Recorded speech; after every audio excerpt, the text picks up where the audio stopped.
Welcome to Darin Batchelder's Real Estate Investing Show. Each week, you will learn how to grow your wealth through real estate investing. Be introduced to the players that are getting it done and learn how you can get involved. And now, here's your host, Darin Batchelder.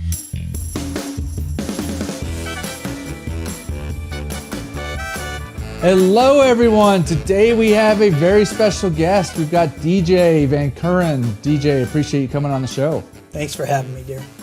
Absolutely. So just a little bit on how we know each other. This is actually the first time I'm talking to DJ. I reached out to him via LinkedIn because he is an expert on family office real estate. And I don't really know that much in terms of dealing with family offices. Predominantly, all the deals I've been involved in have been with high net worth individuals. And so I'm very interested to kind of pick his brain. This guy is a complete expert. He is a Dean's List graduate from Harvard, and he's got a ton of experience. So I'm very excited for this. So DJ, appreciate you coming on.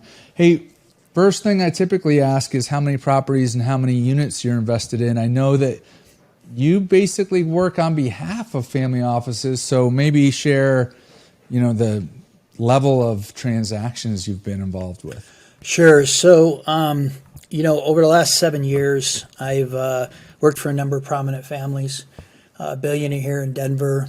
Some people may have heard of Giorgio Perfume, Georgia Beverly Hills, who I got headhunted by. And we came up with a boutique office brand strategy, and then did some work for one of the owners of one of the Major League Baseball teams, and then formed Evergreen. The first family we started working with is the Marriott family, and but historically, Evergreen, myself, and my partner, we've about 50 years experience, about 16 billion of various property types in 2 countries. Also experience taking a REIT from one property to about 80, selling it for 1.4 billion, helping with that structure and sale. And then my partner also had a fully integrated real estate company where his investors were some major institutions, including Apollo. From a multifamily component, we've been part of about 3,000 units.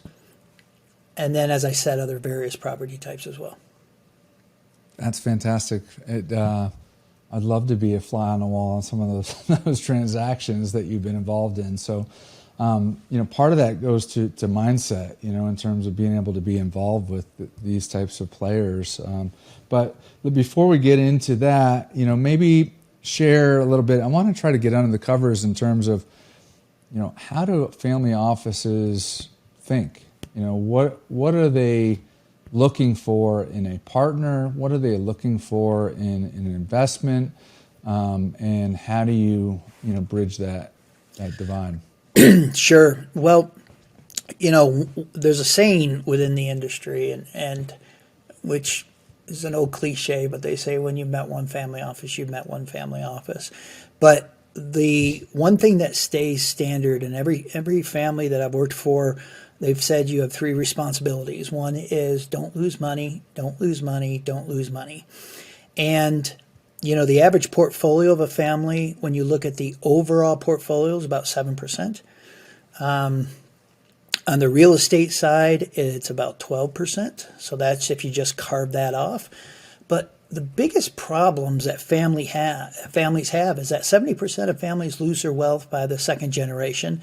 90% lose their wealth by the third generation. Wow. And which is significant. And these are families that are worth, on average, $250 million or more, over billions of dollars. And the average allocation actually is 22.5%, which goes to real estate out of that whole portfolio. And so, these families are looking for opportunities. It really depends on the type of family. They're much more like your retail investor because it is their own money. They may not have access to that type of money ever again. And so there's some that are looking strictly for income, some that are looking for growth, some that are looking at a combination. And of course, you have the great tax benefits that real estate offers. So, I'm an evangelicist that real estate is the solution for wealthy families. And that doesn't matter, or just families in general. And the only difference is that you're adding a zero, to that, or number of zeros to what that net worth of the family is. And it also has to do with the size of the properties many times. But many times, too, they're investing into properties that somebody that might only be putting in $100,000 themselves in as well. Yeah, that's crazy. So those are those stats. 70% lose their wealth in the second generation, 90% in the third generation. So I'm sure that you have stats on why. So why do these families lose so much wealth in the second and third generation? There's a couple of reasons. And, a great example of what can happen is if you ever watched Succession. Succession is a fantastic show.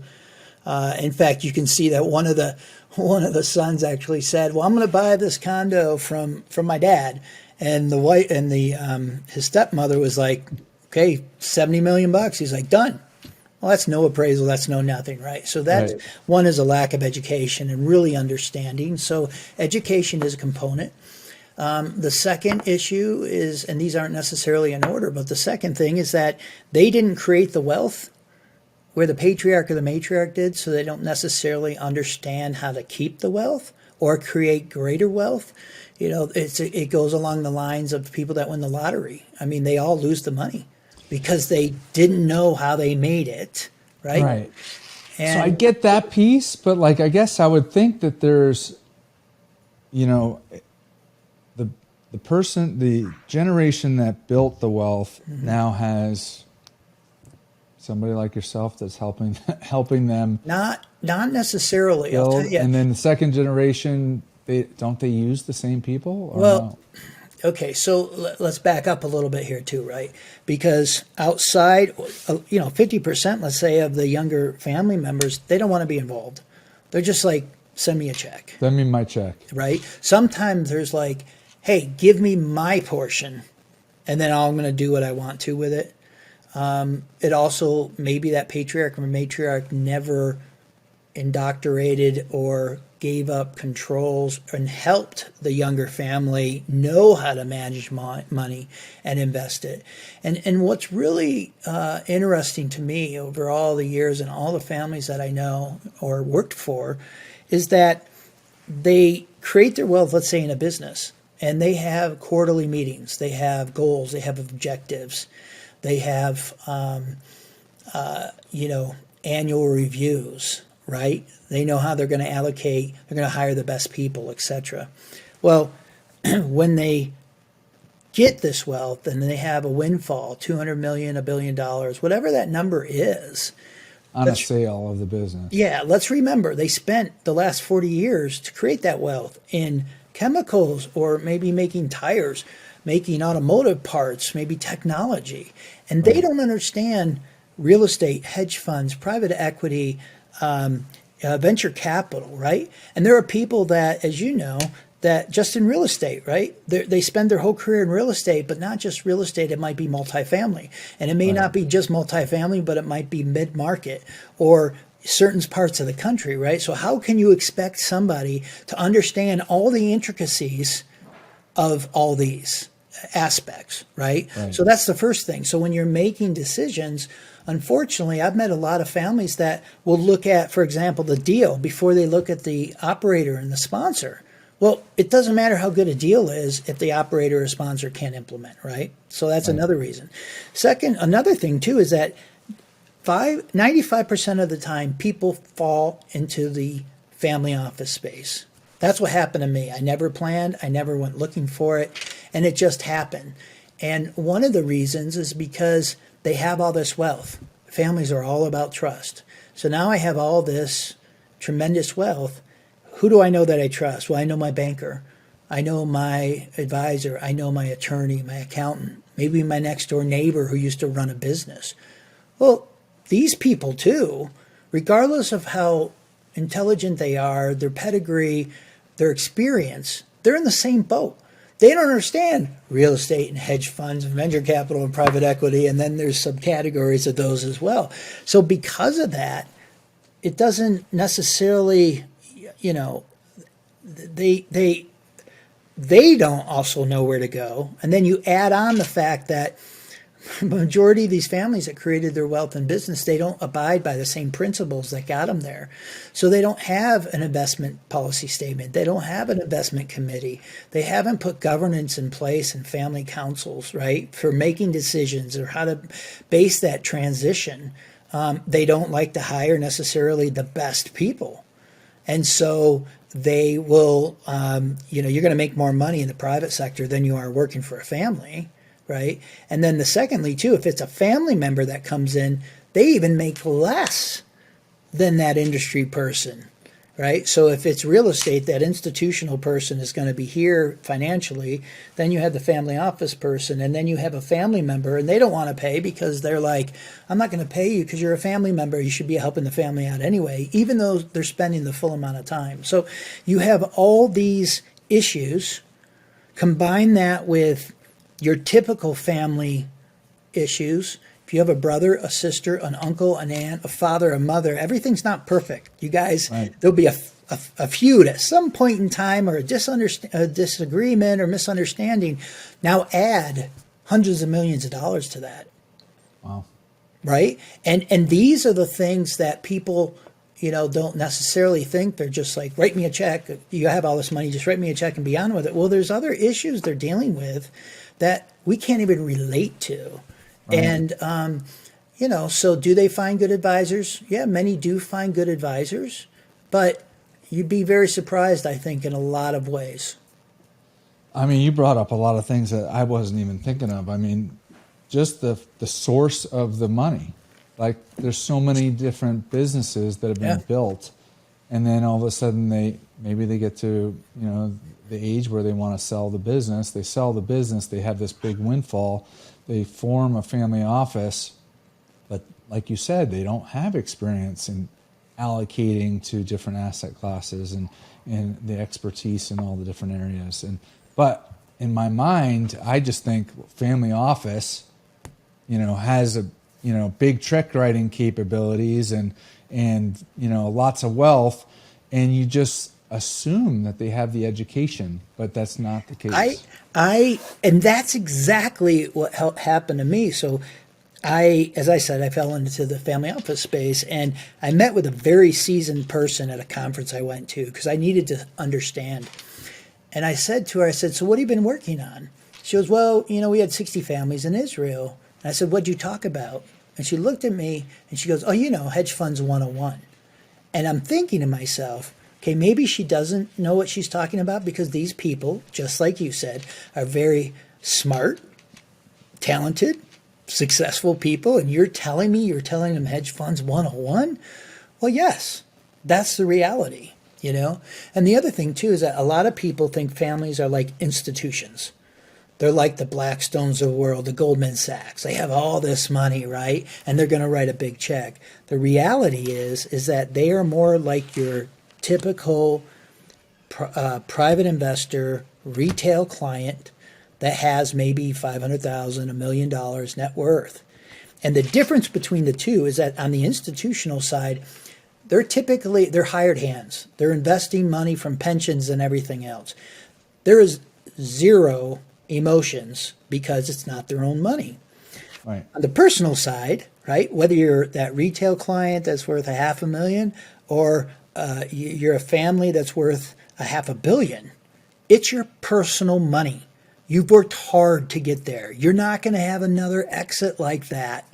99% of the time that you never will ever again. And right. So it's an emotional decision. And if I don't really know, then I got to make good decisions, and I still don't have that necessarily real understanding. And so because of that, they don't write checks right off the board. They're all about relationships. Relationships. It is all about relationships because there's two things. If if somebody comes to you, Darin, and they say, Hey, nice to meet you. I got this deal going on. We need 10 million bucks, right? And you have it. You've got hundreds of millions of dollars. You're going to be like, okay. But if after 6 months, 9 months, a year, and you're like, hey, we're working on a deal. You want to take a look at it? Which are you more apt to get serious about? Somebody that just asks you today, or somebody that you've built a relationship with? They've watched your podcast or listened to your podcast. They've watched your videos. They've gotten maybe a newsletter from you or phone calls, or you've talked to them. Where are they going to be more comfortable, right? Absolutely. So talk about, you created this family office for Institute. Mm-hmm. And why did you create that? And, kind of what's involved and who does it serve? So the Family Office Real Estate Institute came by mistake. And how just like you getting into the business of the family office. That's right. It really did. And what happened was 3 months after I talked to that same person I told you that said, hedge funds 101, 3 months later, I'm like, okay, I get it now. I understand because of all the reasons I just told you. So I started off with a simple website, which just told about market cycles and simple things. Then I wrote a book on family office real estate investing. Then I started doing podcasts, similar to what you're doing, interviewing experts, asking them what they think, etc. And then I started the Family Office Real Estate Magazine, which is a quarterly publication. We're going on our 5th year now. Started to speak at conferences, everywhere as much as I could, writing articles for Forbes and writing articles for various magazines and everything else, and then doing video interviews similar to what you're doing, and then started the largest family office real estate investing study actually in the world, and then I had a consortium, and at the consortium I brought in 22 families. I kicked out 8 because nowadays there's a lot of people that say they're family offices, but they're not. It seems to be a big cliche now. And we had about, 10 sponsors that were there. I booked us, it was in Breckenridge, right? And we also brought in a professor to talk about cycles. And then went out to dinner at night, went through deals in the day. And then on Friday at 11 o'clock we finished, and I booked us at the base of Breckenridge so people could go skiing together, right? So it was a super fun. But Glenn Miller from the University of Denver said, DJ, would you be interested in starting the Family Office Real Estate Institute at the University of Denver? And I said, sure, let's explore this. Ended up, like many universities, just getting political. And we said, we're just going to do it ourselves. And so, I took everything that I was doing and put it into the Institute. But we also added our executive education program. So it's like any other at Harvard, Wharton, University of Chicago. And in fact, we have professors from Harvard and Wharton, University of Denver, University of Chicago, University of Indiana. These are major professors. Peter Linneman, Glenn Miller, right? Joe Pagliera, head of real estate at University of Chicago Business School. My old professor from Harvard. So, and then we also have industry experts in the family office space. So we do that on campus. We also have online. We also have on demand. So if people just want to take one class, they can. The magazine's in there, videos, interviews, the annual study.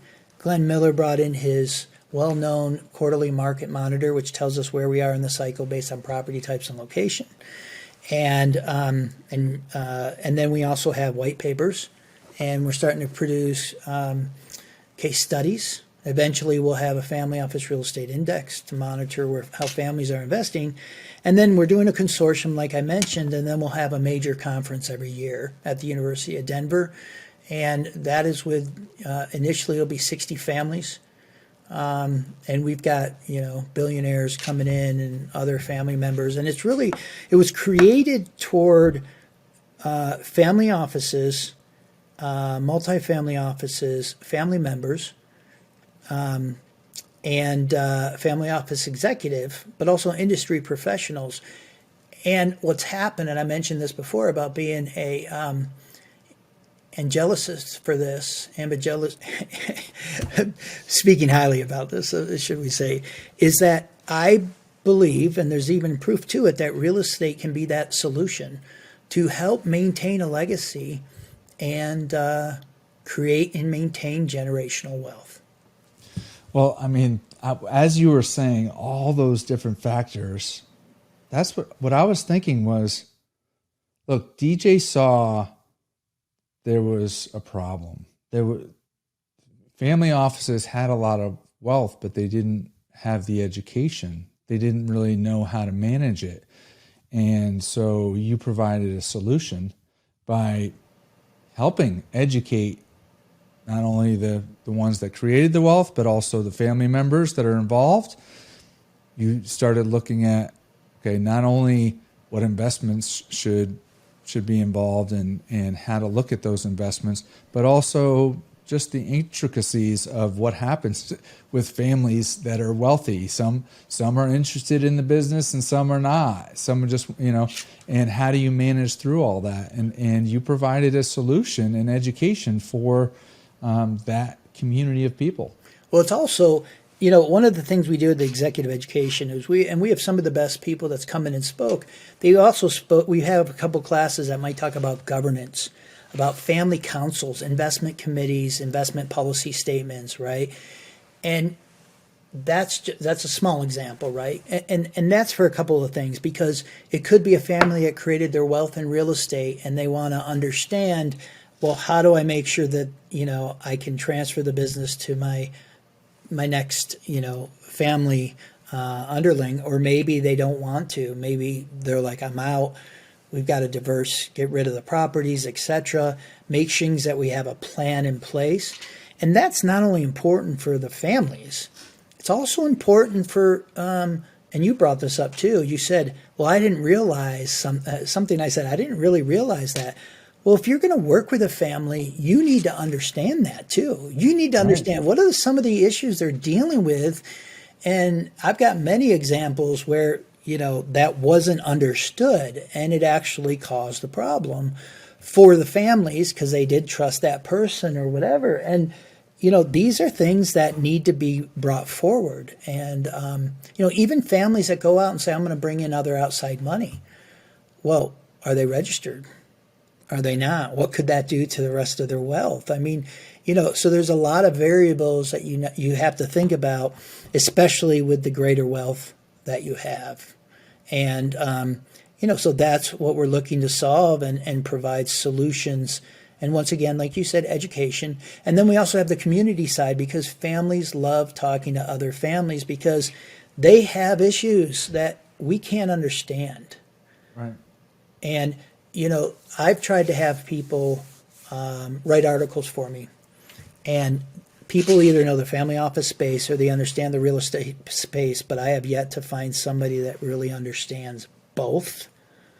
I mean, there are a few, right? But really both, to bring those together. And so our value add is that you've got somebody that's actually worked for families, right? You also have the other side where Glenn Miller is the academic director. So now you have the education and academic side, and we both know real estate. And, that's a three-legged stool that we happen to put together for this. And, a lot of it comes out. And I can tell you just by families sending me deals to look at, I mean, indirectly, I've saved them millions of dollars just by questions maybe they asked or things they needed to look at differently. So on this show, the listeners are mainly high net worth individuals that are passive investors and also syndicators looking to scale. One of the ways to scale potentially is to, work with family offices that have a larger check writing capability. You mentioned building relationships. How do you suggest these syndicators start to, one, be introduced to some of these folks, and then two, how to go about building those relationships? So the biggest issue of working with families is to find out where they are. They're, if you want to go to an institution like a Blackstone, a Goldman, you can just Google it. And if you want to look for the people that invest in real estate, you can Google it and you'll find out. You're not going to know about the Jones family office or where they created their wealth. So that's one of the most difficult things to do. You can find some at the various conferences that are around, and all you have to do is Google Family Office Conference. And there's, a number of them that are actually really good to go to. But, what happened with the Institute is exactly really, and we do have sponsors, people that want to participate as sponsors, because some are like, well, I have access to them, but you really need to understand, which is your question of how you work with families. Right. And it's the videos like this, doing interviews with people. It's the video interviews, the podcasts. It's writing the articles. It's providing information for them to know who you are and what you do. It can be as simple as email drips, where you set up emails to say, hey, this is what's going on in the current economy. This is the way we see it. That's a value add, because you're giving them a perspective. Once so first you have to find out who they are and how to be in contact with them. And then you could do some of these education. You really should be doing this with anybody, quite honestly. Absolutely. You should be doing everything that, I spoke about anyway.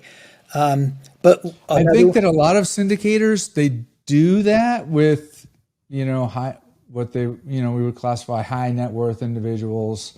They're going to invest $50,000 to $250,000 type of investments.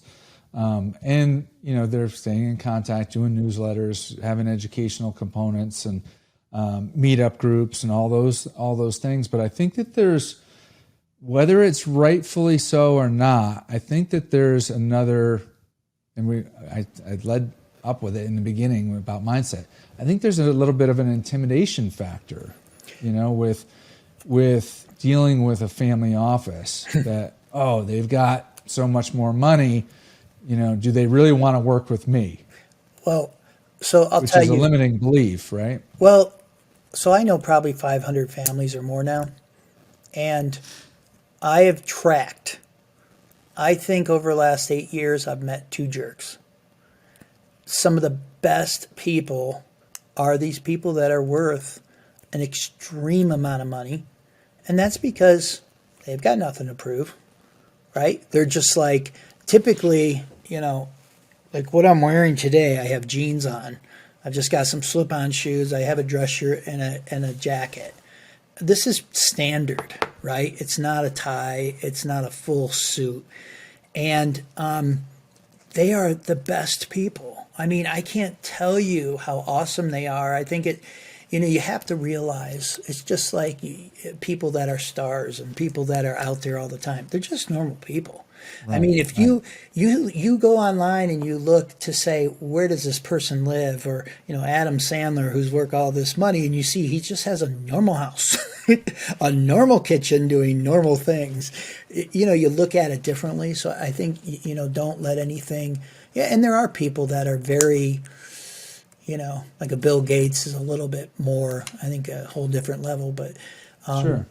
But it's something you shouldn't, and it's still about relationship, and they're just people, and they're really just people. Which goes one thing too, is when you say where to find them. If a family office is happy with you, and they like you, they will refer you to other families. So could be referrals from accountants or attorneys. It could be from another family. I mean, I hate to say this, but at the end of the day, the fundamentals always remain the same: referrals. Right. I mean, it's and keeping top of mind. I mean, those are the 2 fundamental things. It doesn't matter if you're raising money, if you're selling pens, paper. I mean, it still comes back to that, right?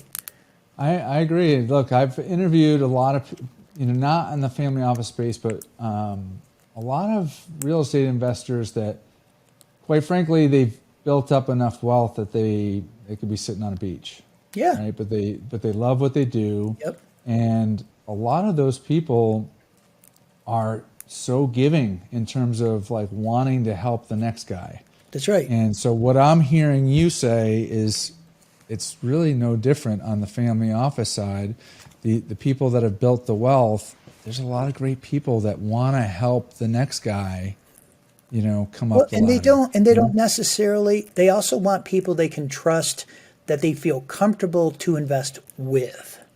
Now, you could meet somebody today that's very wealthy. It could take you 3 months. It could take you 3 years. It could take you 5 years, Sure. right? For when they're ready, when they feel comfortable, etc. So it's very important to keep in touch with them and follow up and just say, okay, they said no on this deal, so I'm just going to move on. You don't want to do that. But a couple things, families, they might start with a $200,000 check or a $2 million check, but the next check could very well be 2 million or 10 million because they sort of want to test and that happens with your just regular investor as well, right? If they're comfortable, Right. they're going to tell other people. If they're comfortable, they're going to invest more.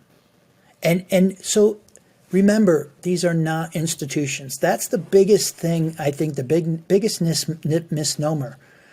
If you go online and you go to, MetLife's real estate, there's probably going to be a one-pager that you can download or look on their website, and they're going to say, we invest in industrial properties between 50 to 100 million in Denver and Salt Lake City and Dallas, right? We look for a 15% return on. So you can call them and say, here's a deal. And if it fits their box, they'll say, I'll take a look at it. And once again, it's not their own money. Families are like every common day person. It's just adding zeros. Right. So what about, do family offices have gatekeepers? Like, I would imagine that, you call into corporate office, you're calling on the Fortune 500, you're going to have gatekeepers that are going to keep, salespeople away from the executives until they can figure out a way to get in and show their value. And I would imagine that because there's more zeros involved, that there's a little bit of, are they just interested in me for the money? So that happens a lot, especially when people are like, I need 10 million, like we talked about. They think they're going to just write them a check. I can't tell you how many times I've been sent on LinkedIn and people have literally said that. I'm like, and this was when I worked for a family, and I'm like, no, Right. or where's my checkbook, right? So we can write you money. There's 5 different types of real estate investors with families. The first one is the family that created their wealth in real estate. Everybody knows somebody like that. I mean, Trump's an example of a family, right? You look at, other major families, that's where they made their money. The second are families like a Bill Gates, a Michael Bloomberg, a Michael Dell, where they have a significant amount of money, but they hire the people from these institutions, like Carlyle, Goldman, Blackstone. And that's who's making these decisions on behalf of the family, right? Then you have a third type, which are families that will co-invest with sponsors. And they'll look for between 5 to 7 that they can continue to invest in a property type that they do like. And incidentally, from our study for 4 years in a row, the largest allocation and the most interest of investing of over 70% every year is multifamily, right? So, but they'll co-invest. So they'll look for direct investment. 70% of families want to go direct. You then have the fourth type, and those are families that will say, I'm going to build out my own portfolio. And so I'm going to buy my own properties. Maybe I'll hire an internal property manager, right, to oversee, to make sure things are going well. But we own them. And then the fifth type are those that they don't have the resources to do due diligence. They only go into funds because it's easy. It gives them diversification. Now, at the other end of the spectrum, you do have families that are worth billions of dollars that go in funds, but that's because they have to get money out the door. So if you look at it, Bill Gates, Ross Perot, Michael Bloomberg, the minimum check they're going to write is $20 million because they have so much money that they have to put out the door. Well, another alternative is going into funds because it gives them diversification. They don't have to do diligence every single property that's available. And so, back to your question, if it's the family that created the wealth in real estate, you could talk to them. That's not an issue. If you have a team in place, you're probably not going to talk to the patriarch. You're going to talk with that group. Right. The family person that's investing into direct deals, you can talk directly with that person. Not a problem. And, it's not going to make a difference if the family just buying their own real estate properties. And then you also have, and then you can talk to the other family. So it's not, I'd say 60, 70% of the time you can speak with the people at the top. It's just a matter of picking up the phone, making the phone call. I remember one time, this was about 10, 15 years ago, I picked up the phone. I was in New York City, and I called, I think it's Kathy Huffington from Huffington Post. Okay. And she just picked up the phone. I don't know why I called her. I don't remember what it was, but she just picked up the phone. And I was like, holy cow, right? So don't be afraid. It's these are regular people. And, I think that this is important to learn from families if you're a sponsor or if you're an investor and a passive investor. The fundamentals are the same. Find somebody you like working with. If you like a property type because you understand it better, invest in that property type. If you had success with somebody, reinvest with them. Ask other people if you're looking to invest now into industrial. Maybe you know some people that invest in industrial. Well, who would they refer, right? And then on the other side, back to the sponsor, ask if they know. Ask for, do you know anybody else? We got to fill this up. Do you know of anybody else that might have an interest? I think that's the biggest hurdle that a lot of sponsors have, and you just need to ask. Oh, that's perfect. What about because they're writing larger checks?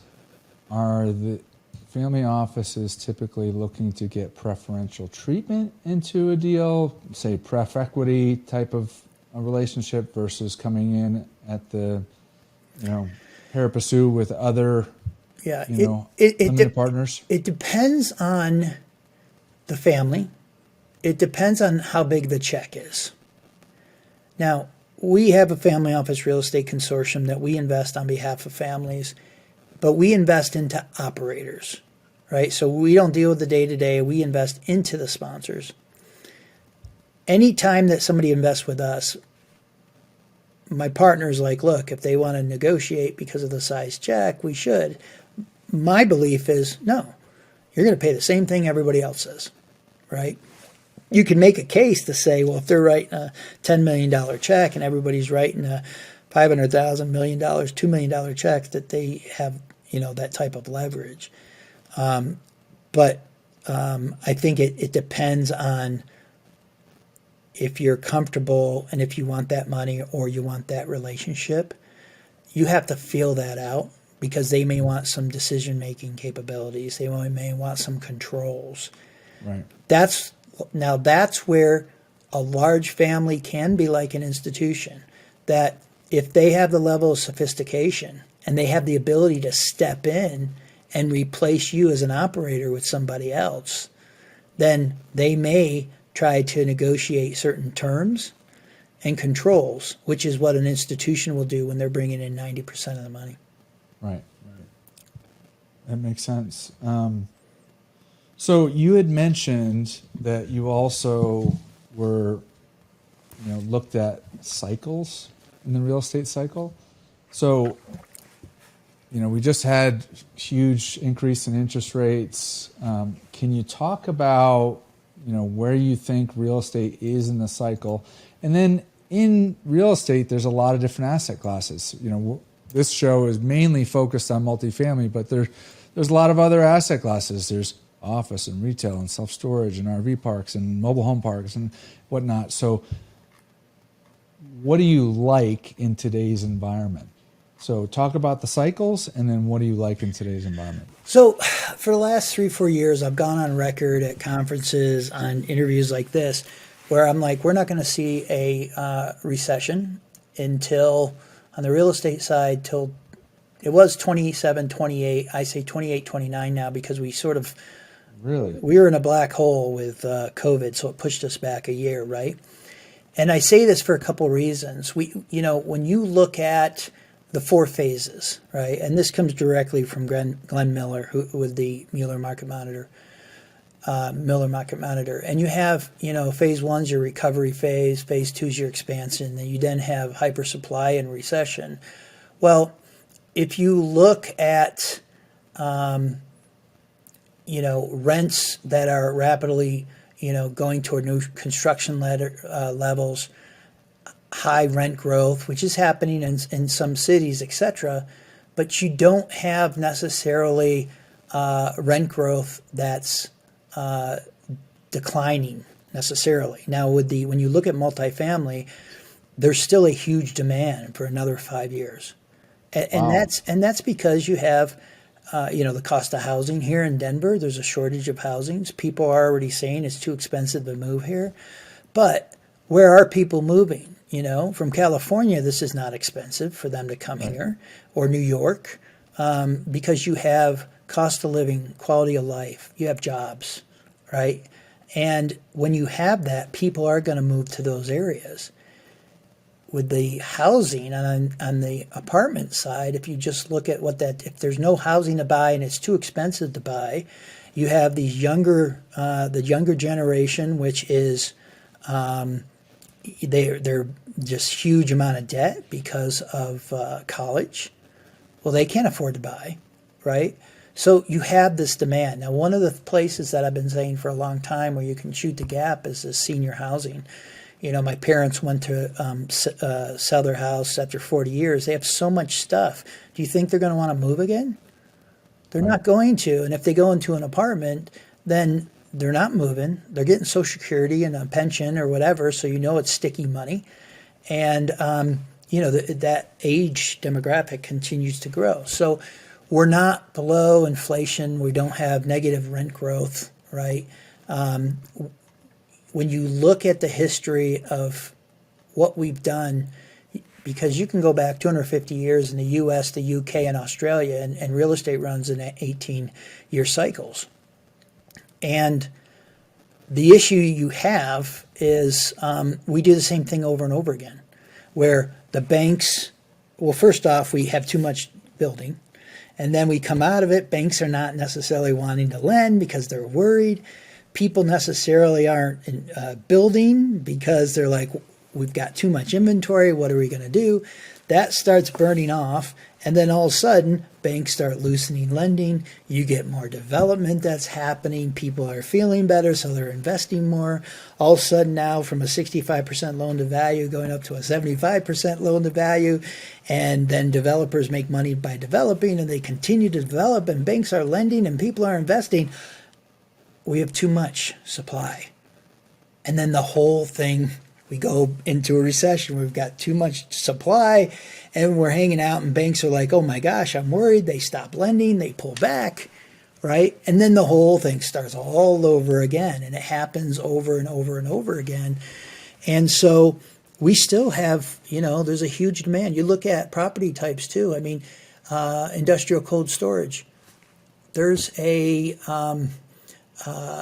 there is 200 million needed globally, and there was only like 50 million in the pipeline. Wow. And this was really accentuated from COVID and with what happened with people ordering stuff.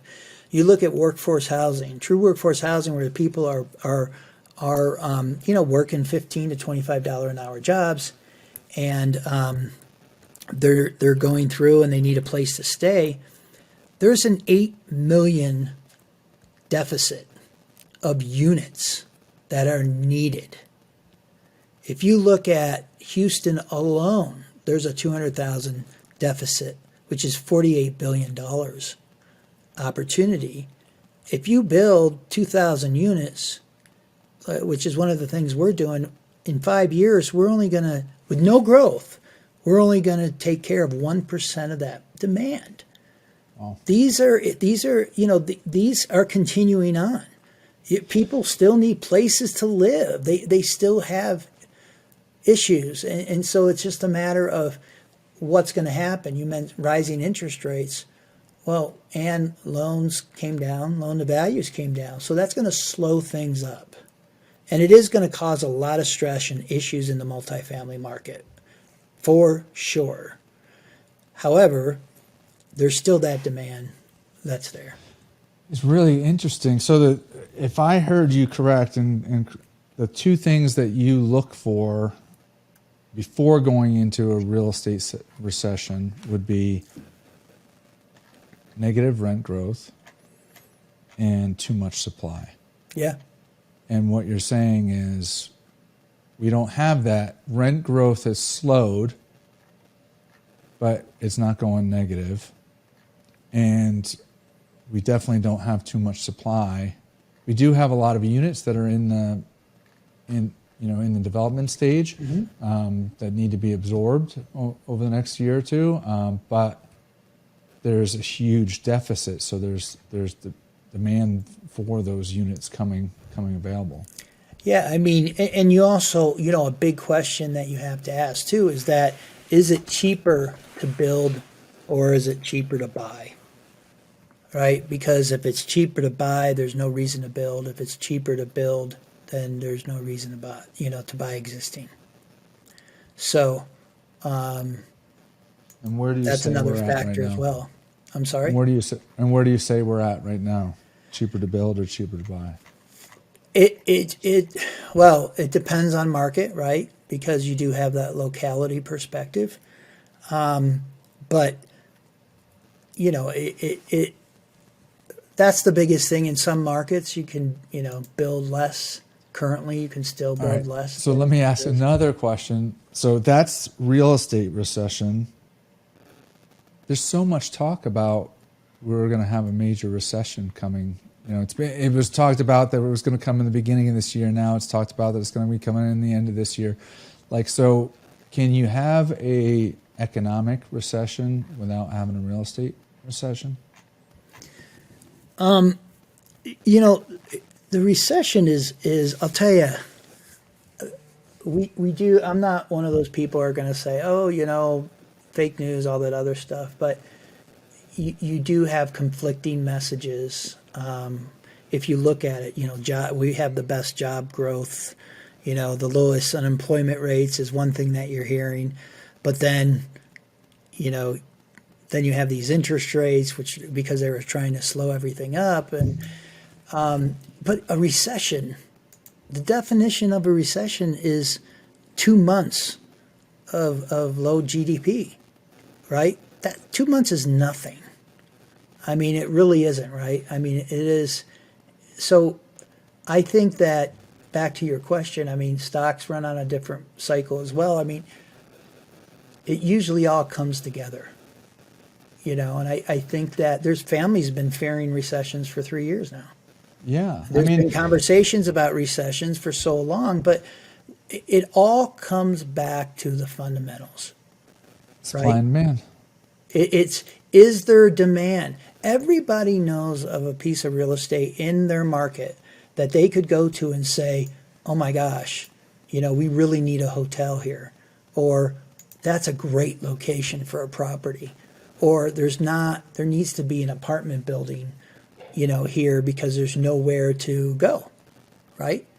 And so that's just, and you can make money in any market, up market, down market, So I think that as long as you stay true to the fundamentals of a deal, looking at the locations, and especially, if you really dig into market demand analysis, you truly can quantify where there's a need for an apartment or there's going to be oversupply. So I'm actually surprised at your response, because before we hit record, DJ was telling me like, hey, I don't have the, same perspective that a lot of people have. And so I was kind of thinking you were going to say you're not bullish on multifamily. Well, no, here's the thing. Okay. We know that We go. there's a demand, right? But what I also know is that if you couldn't make money and you were an apartment investor, then you shouldn't even be in real estate, because anybody could have made money since 2012 by buying apartments.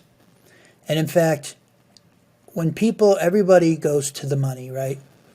And apartments made a lot of people money. But we're about to run into, and we haven't bought anything in apartments for 3 years or so.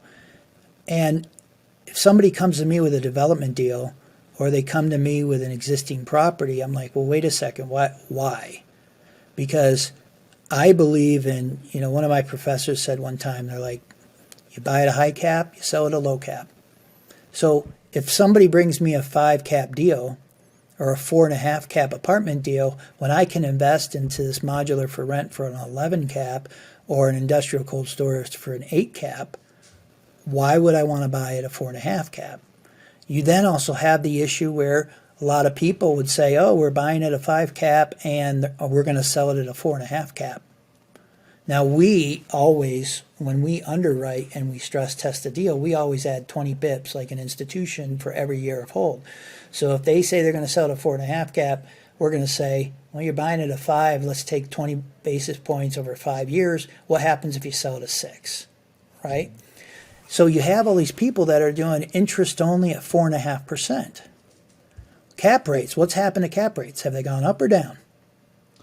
They're going up now. Okay. Interest rates. Okay, so they're going up, which means the value is going to come down, right?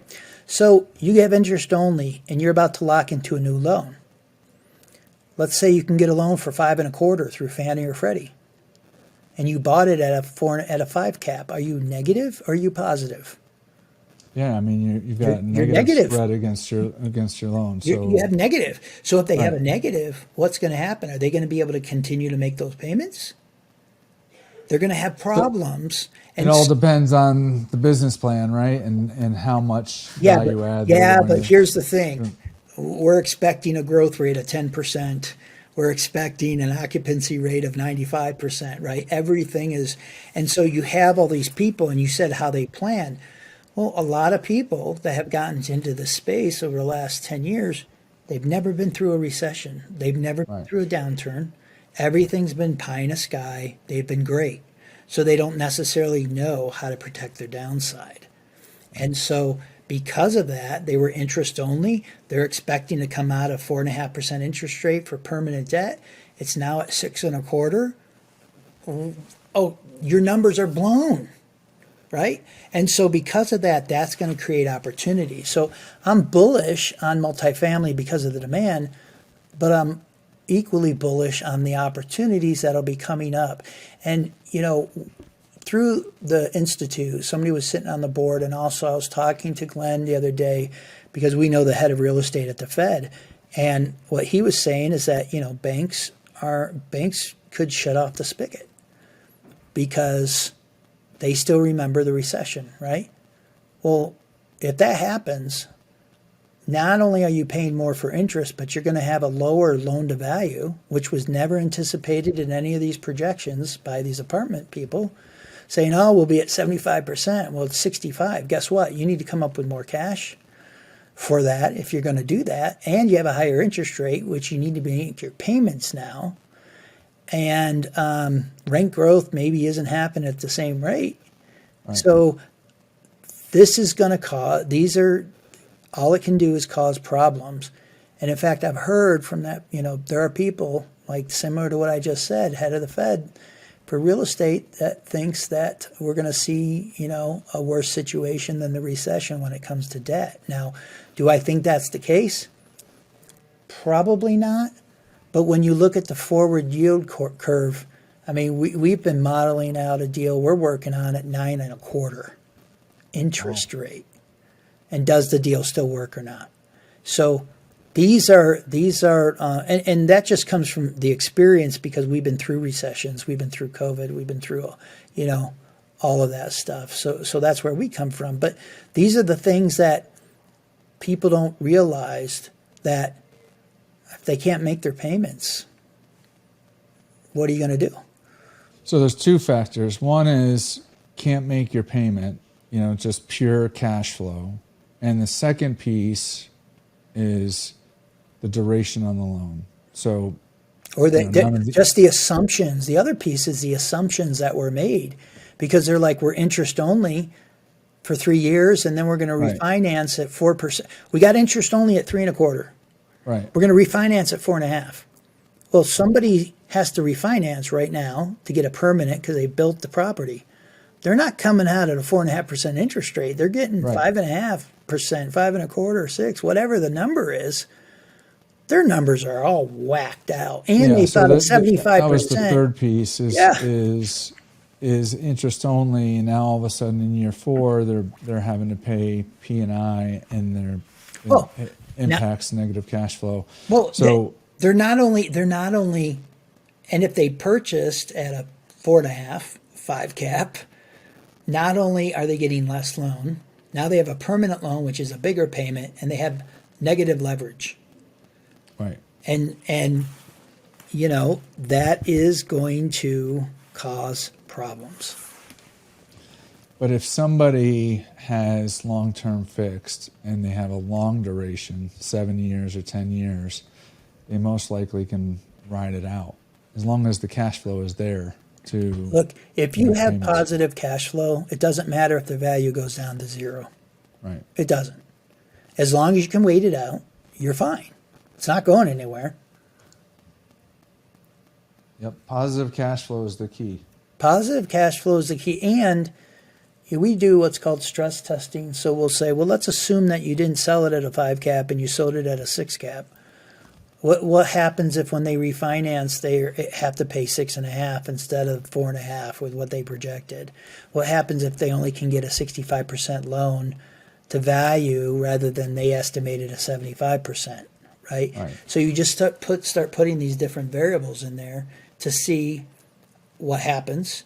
And then you need to ask yourself as an investor, in the worst case scenario, am I still okay? Right. And am I happy with that return? That's so true. So now I think I saw that you are going to Harvard for some kind of new role. Is that? Yeah. So talk to that. What's next on the plate for you? So I was asked to come in and be the president of the Harvard Real Estate Alumni Organization. I actually was one of the 3 founders back in 2008 and asked to come back in. And so, that's created for alumni that have an interest in real estate. And so we're putting together some happy hours, throughout the world. And we're also we'll have some events where we bring in a speaker or something like that. We may put together an annual conference. And it's really to support alumni that has an interest from the various schools at the university. And we also have a subgroup that they focus on providing monies toward students, whether it's graduate students or, for doing their dissertations or want to go to events for different types of competitions. So that recently came back a couple months ago, and so to keep me busy outside of Evergreen, which is my first area of commitment, and the Institute, now I've thrown that on as well. That's awesome. Well, I really appreciate you coming on the show. If people want to get to know you better, what's the best way for them to learn more about you? So they can go to djvankeuren.com, and there they can get some more information about myself, and they can also there should be an email on there where they can email me if they want to get in contact with me as well. And that's probably the best way to do that. Fantastic. And then who is the best candidate for you to grow your business if they are listening? Like who's the who would you want to talk to if they were listening today? There's two, actually. Okay. One are sponsors that are looking for investment partners, because we're constantly looking for opportunities. Right now, we've been focused on industrial cold storage, industrial small bay, and modular for rent. That's where our current focus has been. Secondly, we're about to roll out a proprietary real estate fund structure that doesn't exist in the market. So if people have a 1031 exchange coming up, then you're definitely going to want to learn more about that, because it'll outperform anything you see in the market. And then third would be people that might have an interest in investing next to families, some of the very well-known wealthy families. And then fourth, people that want additional family office real estate education, and they can just go to FORE.institute, not .com, but .institute. So those would be the areas. And there's a lot of great education on there as well. And, but first and foremost, I think that, investors and stuff need to talk to you for the great things you're doing and that you're providing. I appreciate that. I appreciate you educating me, because this is a whole new kind of land of opportunity and a different space. And it seems like it really has unique features that have to be considered in it. And it's interesting how you just fell into space and you became an expert. So I appreciate you taking the time, educating myself and also listeners. Listeners, I hope that you enjoyed that one. Until next week, sign off. Thank you for watching Darin Batchelder's Real Estate Investing Show. If you liked the episode, please click the like button and subscribe to the show. If you already are subscribed, then thank you. And please share the show with a friend. Check out other free resources at darinbatchelder.com/learn.